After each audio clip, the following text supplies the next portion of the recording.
"You're going to love it here, I promise," Becky said, her eyes sparkling with excitement as she opened the door to their new home.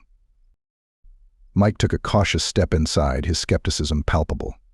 "It's different," he murmured, his eyes scanning the dusty, dimly lit room.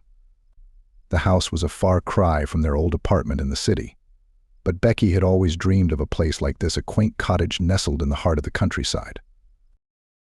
"It's got character, Mike," she said, nudging him gently. "Can't you see it?" Mike could see the potential, sure, but the cobwebs in the corner, the musty scent of neglect, and the eerie silence that seemed to press in from every angle made it hard for him to share Becky's enthusiasm. They'd bought the place sight unseen, a steal of a deal from an estate sale. The old woman who'd lived here had died without any relatives, leaving behind a treasure trove of antique furniture and knickknacks that Becky had been dying to get her hands on. "Come on," Becky said, leading him into the next room. "The kitchen's got this amazing vintage stove. It's like something out of a magazine." Mike nodded politely, trying to ignore the creaks and groans of the old floorboards beneath their feet. As they moved through the house, the sounds grew more pronounced, as if the building itself was alive and protesting their intrusion. It was a stark contrast to the quiet hum of their former urban life. The living room was cluttered with boxes, their contents spilling out like guts from a slaughtered animal. Becky had insisted they move in immediately, eager to start their new life. But as Mike looked around at the peeling wallpaper and the shadowy corners, he couldn't shake the feeling that something wasn't quite right. "You know," he said, his voice low, "the realtor mentioned something about this place being haunted." Becky rolled her eyes. "Don't be ridiculous," she said with a laugh. "It's just old. Besides, I've got my salt and sage all ready to go if any spooky spirits decide to crash our housewarming party." Mike managed to smile, hoping she was right. But as the sun began to set outside, casting long, spindly shadows through the dusty windows, the house seemed to take on a life of its own. The first night in the cottage was unsettling. Strange noises echoed through the walls, and Mike found himself lying awake, staring into the darkness, his heart racing. Becky's gentle snores beside him did little to soothe his nerves. He'd always been a light sleeper, but this was something else entirely. The following day, they unpacked in a flurry of activity, filling the once empty spaces with their lives. Becky sang as she worked, her voice a bright spot in the gloomy house.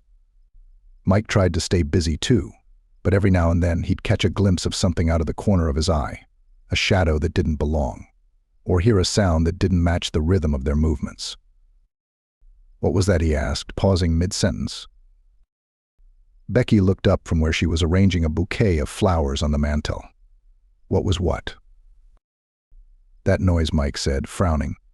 "It sounded like ... footsteps."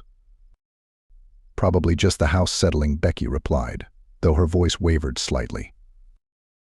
The days turned into weeks, and the strange occurrences grew more frequent. Doors slammed shut without warning, chills danced down their spines, and objects would sometimes inexplicably move. Mike tried to rationalize it all. Old houses had their quirks. After all, but deep down, he knew something wasn't right. One evening, as Becky was cooking dinner, a frigid breeze swept through the kitchen, extinguishing the candle she'd lit for ambience.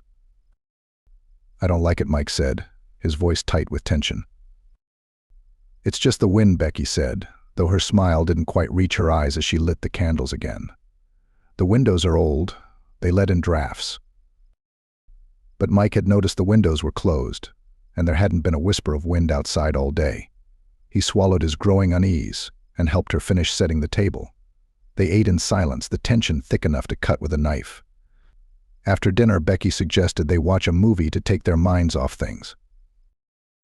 As the opening credits rolled, a cold hand brushed against Mike's arm, making him jump. Becky's eyes widened, and she whispered, "Did you feel that?" Mike nodded, his heart pounding in his chest. The hand had been as real as his own, but when he looked around, there was no one there. The room remained still, the only sound the static crackle of the film playing on their TV. The next day, Becky found an old diary hidden in the attic. The pages were yellowed with age, the handwriting spidery and faint. It belonged to the previous owner, Edith, who had lived in the house alone for decades. As Becky read through the entries, her eyes grew wide with horror. The diary spoke of a malevolent presence that had tormented Edith, a spirit that seemed to feed on fear and anger. That night, as they lay in bed, Becky's hand trembled in Mike's. I think we need to get out of here," she whispered. Mike nodded, his throat tight. "I've been feeling it too," he said. "We'll find somewhere else. We'll make it work." But the house had other plans. As they lay there, the room grew colder, and the whispers grew louder, swirling around them like a cacophony of lost souls. The bed began to shake, and the light from the hallway flickered erratically. Becky's voice was barely a breath. "I think it knows we want to leave." Mike squeezed her hand, his jaw set. "We're not going anywhere," he said firmly. "We're not giving in to whatever this is." The air grew thick with malice, and the shadows in the room began to coalesce into something more substantial. Mike's eyes widened as a figure took shape in the doorway, a twisted silhouette of anger and despair. "We need to fight back," Becky murmured, her eyes shining with a newfound determination. "We can't let it win." Mike nodded, his grip on Becky's hand tightening. They had each other, and together they could face whatever lurked within the walls of their new home. And so, they prepared themselves for the battle to reclaim their sanctuary, ready to confront the dark spirit that sought to drive them apart. The days that followed were a blur of research and preparation. They pored over books on the paranormal and spoke to locals who had heard whispers of Edith's torment. They gathered supplies: salt for purification, candles to ward off the dark, and sage to cleanse the air. They mapped out the house's layout, noting where the activity was most intense, and plotted their strategy. One evening, as the moon hung low and full in the sky, they decided it was time. With trembling hands, Becky lit the sage bundle, its fragrant smoke curling through the air like a serpent. Mike sprinkled salt along the baseboards, their footsteps echoing through the otherwise silent house. The whispers grew to a crescendo as they approached the heart of the disturbance, Edith's old bedroom. The door stood open, a gaping mouth beckoning them into the abyss.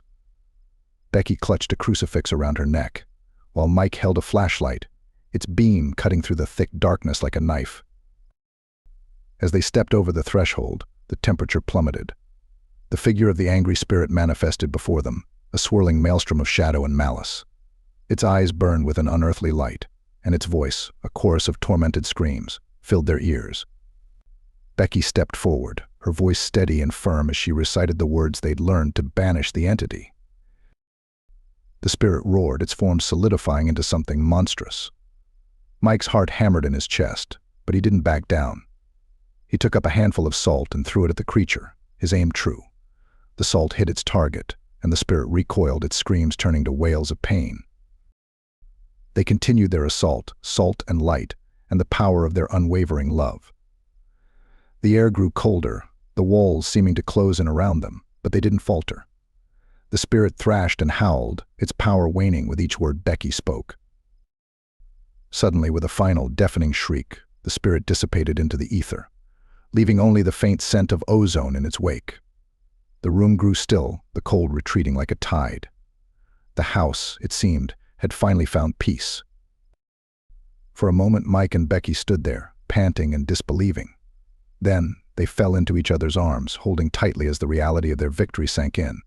The house was theirs once more, but the silence that followed felt heavy, almost too still. "Is it really over?" Becky whispered, her voice trembling. Mike glanced around the room, his grip tightening on her hand. The oppressive weight that had once filled the air was gone, but a faint unease lingered, like a shadow in the corner of his mind.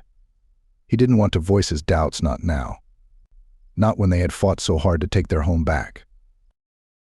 "I think so," he said, trying to sound more certain than he felt. "We did everything right. It's gone." Becky nodded, but her eyes remained fixed on the darkened doorway, as though she expected the spirit to return at any moment. "Let's leave the salt circles up." "Just for a little while longer," she suggested. "Yeah," Mike agreed, "just in case." As they made their way back downstairs, the house seemed different, not haunted, but not quite alive either. It was quiet, too quiet, and the memories of the battle they had just fought echoed in every shadow. Outside, the wind rustled through the trees, but it no longer felt like the malicious whispers they had once heard. They had won, but a part of Mike couldn't shake the feeling that the house was watching them, waiting. Becky paused at the foot of the stairs, glancing back at him. Mike. What if we were wrong? What if it wasn't just Edith's spirit? Mike stared at her for a moment, the silence pressing in once again. We'll find out soon enough, he said, his voice barely above a whisper. The house creaked in response, as if acknowledging his words.